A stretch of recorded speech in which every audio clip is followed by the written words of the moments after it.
प्रिय छात्रों, नागरिक शास्त्र के 7वें चैप्टर के अगले क्रम में मैं आपको आर्थिक समृद्धि और विकास के बारे में बताने जा रहा हूँ। अगर हम 1950 से 2000 के बीच के सभी लोकतांत्रिक शासनों और तानाशाहियों के कामकाज की तुलना करें तो पाएंगे कि आर्थिक समृद्धि के मामले में तानाशाहियों का रिकॉर्ड थोड़ा बेहतर है। उच्चतर आर्थिक समृद्धि हासिल करने में लोकतंत्र शासन की यह अक्षमता हमारे लिए चिंता का विषय है।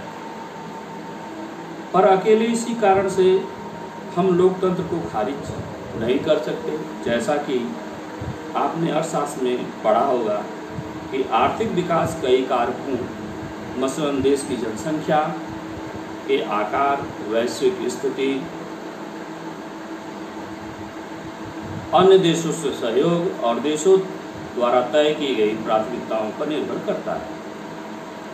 तानाशाही वाले कम विकसित देशों और लोकतांत्रिक व्यवस्था वाले कम विकसित देशों के बीच अंतर नगण्य सा है, पर हम उम्मीद कर सकते हैं कि इस मामले में लोकतांत्रिक व्यवस्था तानाशाही व्यवस्था से पीछे नहीं। तानाशाही और लोकतांत्रिक शासन वाले देशों में आर्थिक विकास दर में अंतर भले ही ज़्यादा हो, लेकिन इसके बावजूद लोकतांत्रिक व्यवस्था का चुनाव ही बेहतर है, क्योंकि इसके अन्य अनेक सकारात्मक फायदे हैं।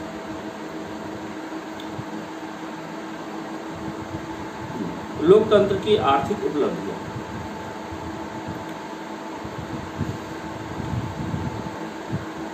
विद्वानों ने वर्षों से लोकतंत्र के अनेक और सावधानी पूर्वक ऐसे प्रमाण इकट्ठा किए हैं जो बताते हैं कि लोकतंत्र का आर्थिक विकास और आर्थिक असमानताओं से कैसा रिश्ता है। दिए गए चार्ट और नक्शे में कुछ ऐसे प्रमाण दिए गए।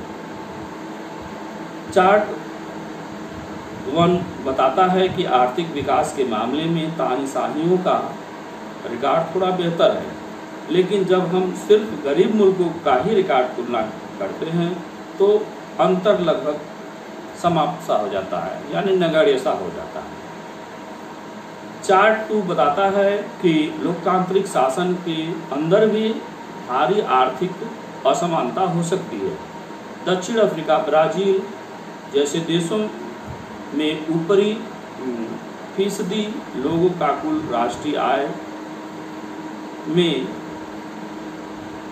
ऊपरी 20% लोगों का ही राष्ट्रीय आय में 60% हिस्से पर कब्जा है, जबकि सबसे नीचे के 20% लोग राष्ट्रीय आय के मात्र 3% हिस्से पर जीवन बसर करते हैं।